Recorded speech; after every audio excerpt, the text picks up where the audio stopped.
Hello everybody, my name is Alchemist. Welcome back to another review here on my channel. Today guys we're gonna be talking about the finals of the Alolan League, Ash vs Lanion. I forgot the titles, but I don't care anymore.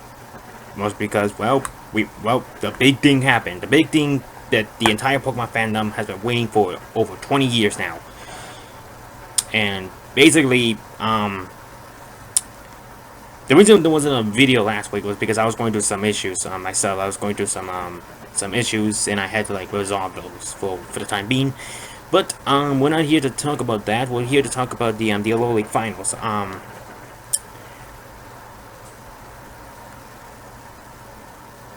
It's odd with me with this league in general. Like this league, I'm obviously me, Trayman1, and some other YouTubers from our Discord will probably get together because I have plans to do the Alola League review pretty soon on my channel here. So if you're looking forward to that, looking forward to hear our full thoughts on this league, be sure to tune into that. But so yeah, I do have plans to do that. But let's go ahead and get started with like the big thing.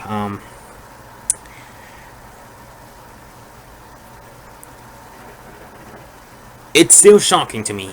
Still shocking because this really happened like late last night. Well, the biggest moment in Pokemon history happened, and I don't know how to feel, to be honest. Now, before you people go ahead and say, oh, you're just gonna be one of those people who say this doesn't count. So let me get started. Let me just go ahead and get the brief summary out.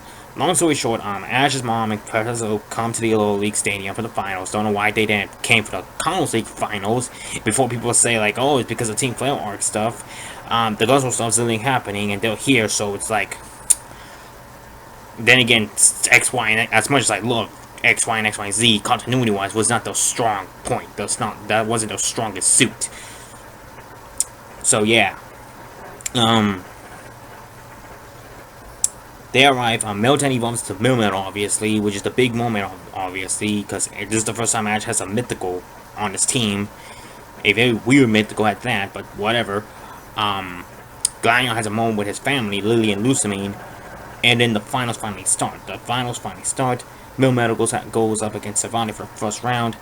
Milmetal, I don't know why they kept reused that long introduction to a Milmetal for real, because that to me felt like it felt too long. It felt way too long. That should have never have happened. It should have just been like he just starts spinning to use Double Iron Bash and tries to hit Savannah. Savannah overcomes it though by going with fighting type. This defeats Milmetal with ease. But then Pikachu comes in. Pikachu goes for an Electro Web and uses it as a trampoline to launch an attack onto Savannah, and Savannah goes down like that, making that Pikachu's third legendary defeat right here. Then Zoroark comes in, however, is illusioned as a Lycanroc Midnight. And when Pikachu obviously hits it, it reviews like it's Zoroark, and people and Lily and Lusamine obviously know that this is most Zoroark. Like, this is Glaceon's father's Zoroark. And Zoroark and Pikachu have a pretty good fight. Never any Nightmare actually gets used in this fight, and I like how it works. This looks pretty creepy, but it's supposed to be creepy because it's obviously the Ghostium Z. So I like that. Pikachu actually only enough goes for Break That Blitz, which I don't know why. I guess the idea is like he wants. This is how I view it. I view it as like he wants to use the first Z move he rightfully earned, like the first Z move he truly earned. Like not the other Z, but the very first one like he actually earned in a trial, which isn't even a thing by halfway point. But anyways, it winds up being a knockout, double knockout. And then the Midnight and Dust form, like I'm gonna call them Midnight and Dust forms, so that way we won't be confused with what I call them. So Dust goes for Exile and Midnight basically counters it, and that's obviously like how they try to win the fight. But Midnight goes for multiple Stone Edges, and Glaceon loves that move. Glaceon loves that move for some odd reason. Don't know why though. Like, well, dang it, it's a good move, but it's bad accuracy. But anyways, Lycanroc goes up. They basically have like an all-out brawl, and there's a point where like Midnight goes for outrage, and when it gets confused, it crunches down on its own arm, basically like absorbing the pain. It's basically like making it come back into its senses. And once that happens, Ash goes out for Solrock.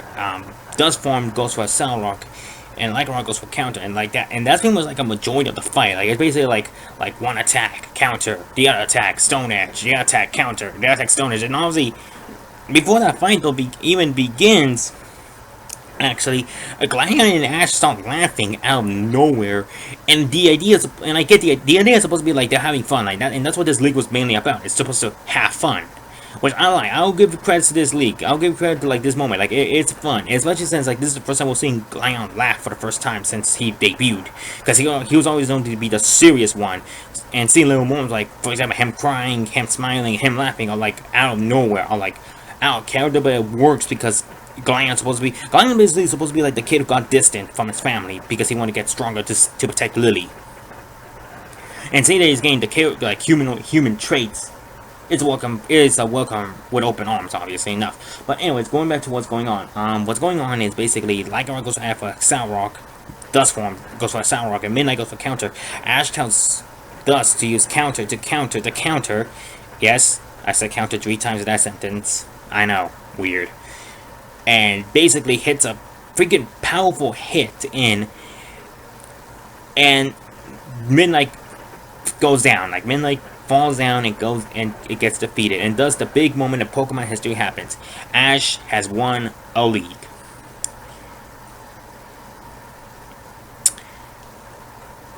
Even Ash is surprised by this too. He even asked Glion, did I just won the league? Because I think this is a funny self-aware joke. Like, it's a self-aware joke. It's like, wait, did I actually won a league?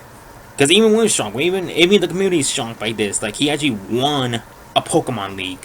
Granted, we know there's gonna be people out there who be like, this doesn't count because this wasn't like an official league, no gyms, no a lot of people compete, and I can see where they're coming from. Even my, well, I'm not gonna say I'm like with them. I do count this as Ash's league. Like, this is official league. This is an official league, and the idea is supposed to be like, this is the first ever Alola league, meaning we're trying to crown the very first champion. It's kind of like if like your hometown is having a tournament to decide who's the strongest in that town, to represent them in the regional states, basically. If that makes any sense. Like, this is the equivalent to that, was like Ash won the local tournament, or like the regional tournament, and now he is crowned the champion. Like, he is the strongest in Alola, which is weird because he's not from Alola, but then again, he went to other regions to compete in those leagues, and yeah. So, out of that though, everyone is like congratulating Ash. He gets the trophy, and then Guzzlord attacks. And then we're left with this cliffhanger because Guzzlord's here, which this thing's trying to be Team Flare, but it can't be Team Flare. It's still gonna be cool though. Like, but it's not. I'm sorry, but it's not gonna be as like epic as when Team Flare attacked. Cause that was his own organ. That was a build up here. This is out of the blue. Like, this is legit out of the blue. And you could say the same thing was for Team Flare. Like, the idea is like the audience was off guard. We, as like the viewers of the show, knew what Team Flare was gonna be up to, and we knew it was gonna happen after the league. We just didn't know how they were gonna handle it. Here, though, we had no idea Guzzlord was gonna appear, nor did this group, because there was no like foreshadowing. So yeah, but anyways, the episode basically ends with Guzzlord appearing and begins its onslaught on the league. Alright, before I talk about the big thing, obviously the big thing that people want me to talk about, unfortunately I do have some issues. Unfortunately, and yes, I know, I'm always like the one who hasn't had the issue with this league since freaking a lot of stuff, and people are saying like I'm just, ever since that moment happened, I've been nitpicking, but to be fair, I would have been nitpicking even if she had lost, either way. So, here we go. One thing, I kind of wish Lycanroc was the first Dust form Lycanroc was the first one to beat Midnight Lycanroc. That's the thing I wish could have happened, because obviously Kiawe beat Midnight Lycanroc, so this Lycanroc victory is nice, but it's kind of like, yeah, you only got to be in first. I won't mind if like the entire league, like beat everything, and like it's up to Ash's Lycanroc to finally take it down and finally win. You know, kind of like what Greninja was supposed to do to Charizard, but it didn't happen because apparently Charizard was just too powerful, or Greninja just wasn't strong enough. Apparently, even though it was a water type. I like that fight. I like that fight. I respect that fight, but even I will admit that's still kind of weird. And another thing, which is over the 6v6. Like that's my gripe with this. A majority of this league was just 1v1s, which they were nice. But we gotta remind ourselves that like a reason why a league happens is to show off how strong a trainer has full potential, and a 6v6 could have been fine. I don't see why we couldn't have done that here though. Like that's another issue I have with this league. No 6v6 on. Yes, I know the Kukui fight is gonna have a 6v6, but controversial opinion. I don't like the Master Rider for real. I have nothing against them. I just don't mind them. I just don't really care for them for real. And one more thing, and this doesn't even go to the show. This doesn't go to like the episode itself, but the promotion of the league. We got spoiled days before the league happened, and we saw a screenshot where Ash is holding the trophy, and that kind of nipped my hype for the episode because I had the mindset like he's gonna win. I watched this. I still watch it obviously, and I still got pumped, but I still wish I didn't got spoiled. I wish I didn't got spoiled because when I got spoiled, I was like, I kind of like lost interest afterwards. I still watched the episode obviously, because if not, I'm not giving the review. But that's my main gripe. Asuta knew this was a big moment for Pokemon fans, but they still showed it to begin with, and for what? For the ratings? This is the same thing that happened with the Rocker stuff back in the Akala arc, where when that thing got shown, what was the point of watching that episode? Even after I got done watching that episode, I'm like, what was the point of me watching that episode? But enough of that picking. Time to talk about the big thing. Ash winning. Yes, it is a big deal. Obviously, this is a big moment, and I do love it. Like this is a moment that Pokemon fans have been waiting for a long time. And obviously, there's gonna be like half the fan base who's gonna say like this doesn't count. They don't like it. Obviously, enough. And unfortunately, we're gonna have to deal with them for a while.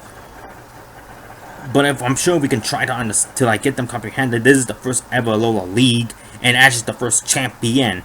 And I think that's a pretty cool reward. Like you become the first champion of a region. Like if you think about it, how do you become a champion? How do you become the first champion? Like that's a question I think everyone needs to ask. How do you become the first champion? Like, because I want this question too. Like, how do they become? Who was the first champions of each region? If there was no gyms type deal. Like that's how I feel like. I feel like Alola is so supposed to be like the origin story of how a league is formatted. Like I feel like Alola that's the series that is trying to say like how does a league first get made? If that makes any sense. And I feel like this is what they were doing. Like they were saying like, yo, this is how a league first happened. Someone gets interested, builds the stadium, and then we crown who was the strongest. Obviously this league was, I was sitting and say this was the most handicapped league though, because we had competitors like Mallow, Lily, and Sophocles competing in this thing. But at least we got to see some pretty good fights. I'm gonna say my most of the thoughts on my league when we do the review, obviously. But as of right now, if I gotta rate the this Alola League, it's third to last. It's the third to last to me personally. It's still a good league. Obviously, yes, Ash winning is a big deal. It's the moment Pokemon fans have been waiting for since the Indigo League, the Johto League, Sinnoh, Hoenn, Unova, Carlos, especially Carlos, because after Carlos, people gave up on him. And I felt sad because it's like, come on, guys, don't give up hope that easily. If he was going to make it that, who knows what could happen in the next league. Well, this league happened. Unfortunately, it was a 3v3, which kind of nerfed the hypeness a little bit. And then the spoiler leak got revealed, which even lowered my expectation for the fight. But the fight was still good. Ash winning to me, I accept. I can accept Ash winning this moment because this is a big moment for Pokemon fans everywhere. And I feel like if we just give this a chance, it'll slowly absorb into everyone's mind, and we can pretty much accept that like Ash finally won a league.